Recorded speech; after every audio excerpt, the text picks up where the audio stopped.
Assalamualaikum. Hi everyone, my name is Norana Maisara Norisha. Our group will present about the previous and current representation system in Malaysia. So, local councils are the ones who are responsible for overseeing the administration of Malaysia. And in Malaysia, we have applied both systems, which is appointed and elected system.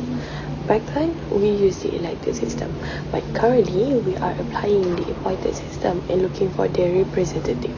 That's why we want to see what is actually the difference between these two systems. So, firstly, we will look for the merits and demerits of both systems. There are many elements that we can use to differentiate these two systems. However, I will explain two elements only.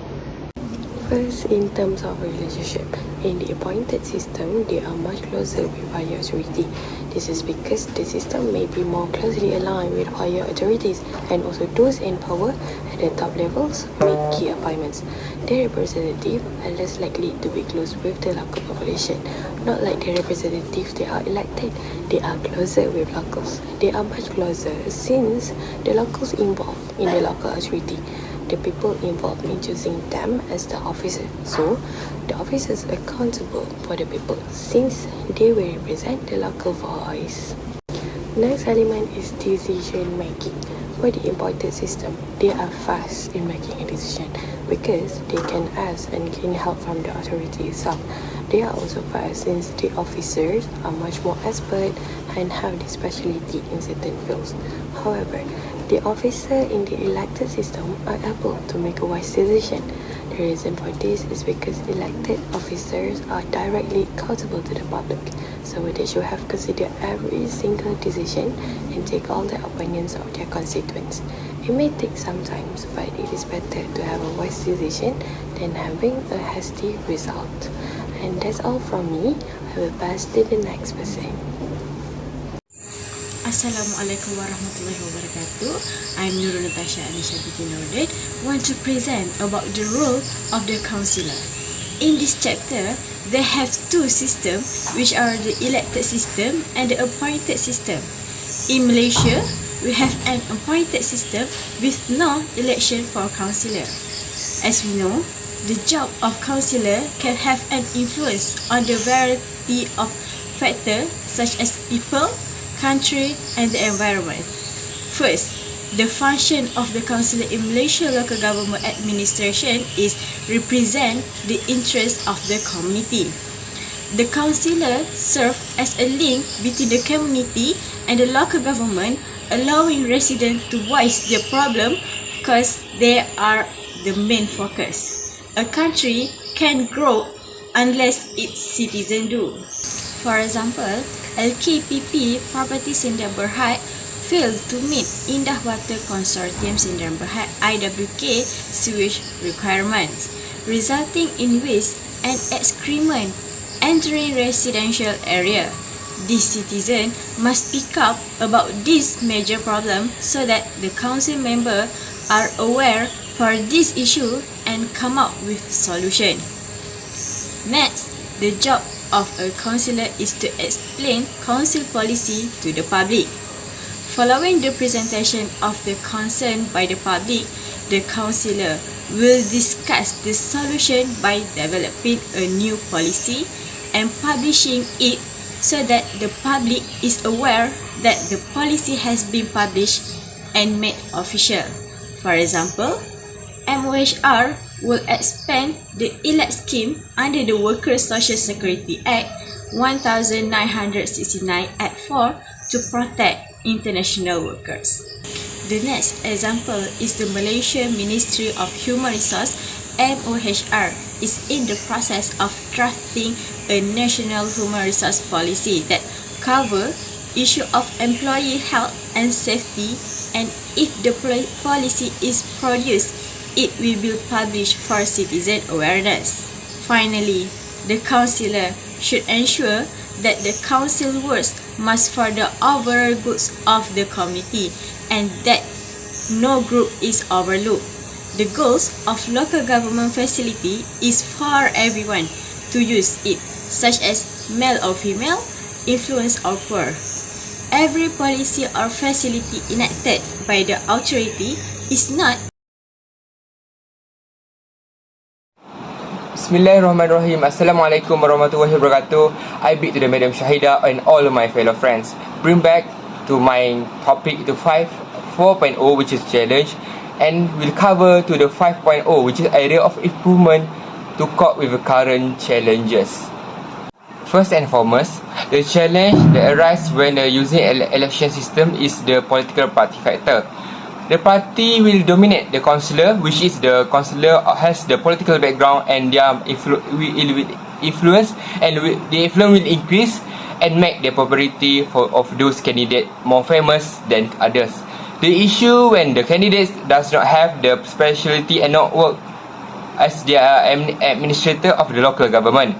They will use this arena as the political tools to build their base in the political to win other elections. However, party play an important role by recruiting popular candidates, organizing election campaign, and mobilizing grassroots and support through their organization network.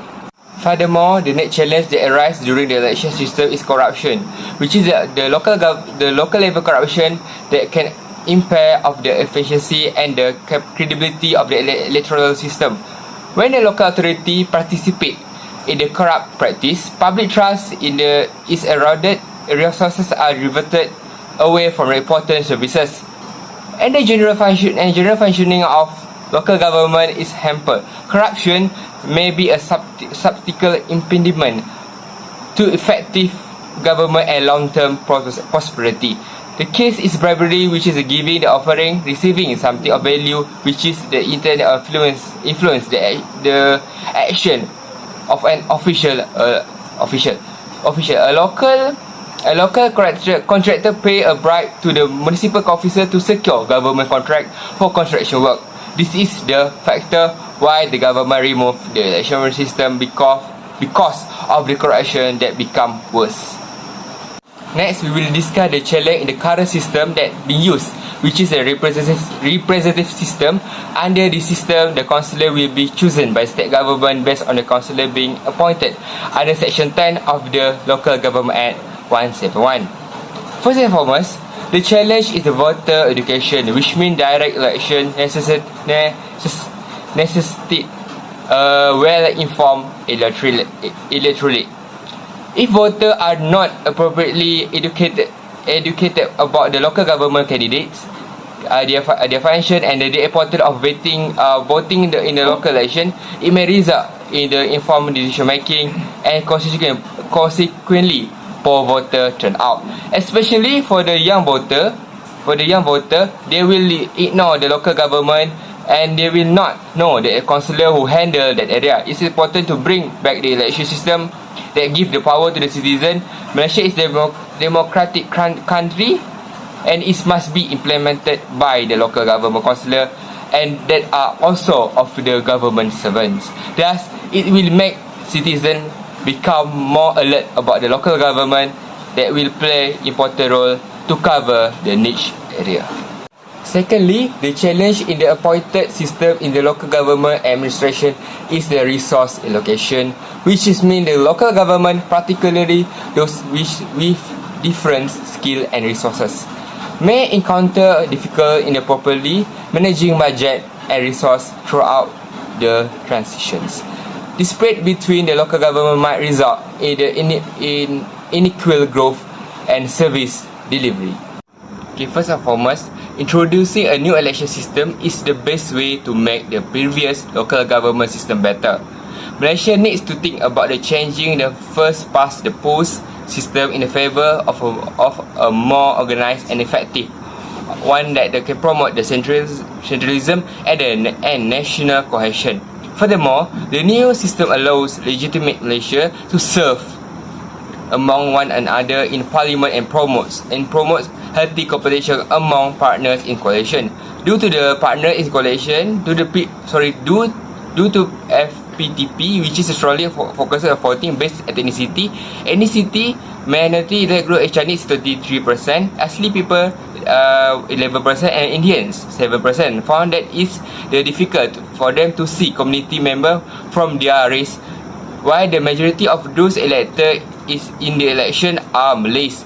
The new electoral system should not only ensure the fair representation of the all races, but can avoid the political identity. For example, create the election administration entities that are generally independent across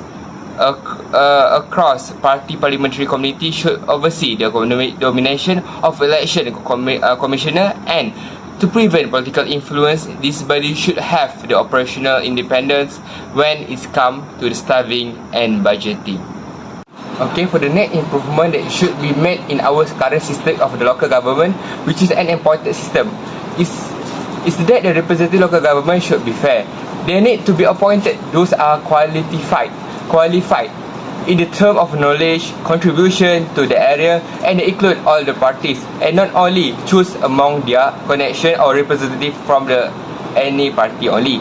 The Senate authority shall select from among those who are well of knowledgeable in local government affairs, have made a name for achievement in any field of business or industry, or who are usually suited to represent the interests of their communities in the local authority area. The majority of these individuals must consistently residents of the local authority area. For example, businessmen that are always contribute to the certain area because they know better the needs of that area and being more close with the society of the area. Secondly, the improvement that should be done to prevent the public officer from becoming the corrupted is that have been used consistently is the campaign money regulation. The goal is to prevent a person from accepting big financial contribution to their campaign that could tie them to a particular goal of a group of person or organisation, or to maintain the elected officer independent and objectively. These rules typically comes in a different forms, such as cash on the maximum amount of that one individual organised may donate, official reporting for all contribution made campaign, and limitation on the total amount that can be spent on each campaign. Last but not least, as the practice by the most federal government of the countries, local government also should improve in managing their resources to be more efficient and effective. Financial operations also need to take a more strategic lead. Besides focusing on the routine transactional compliance and reporting, they should increasingly encourage the local authority to increase productivity, simplify hard decision, and monitor assess the efficiency of the spending.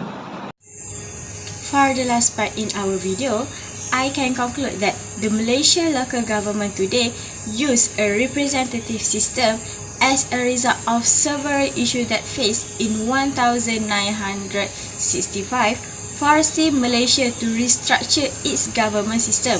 So, we can see that enacted reform in this area can help Malaysia local government system become more effective and responsive.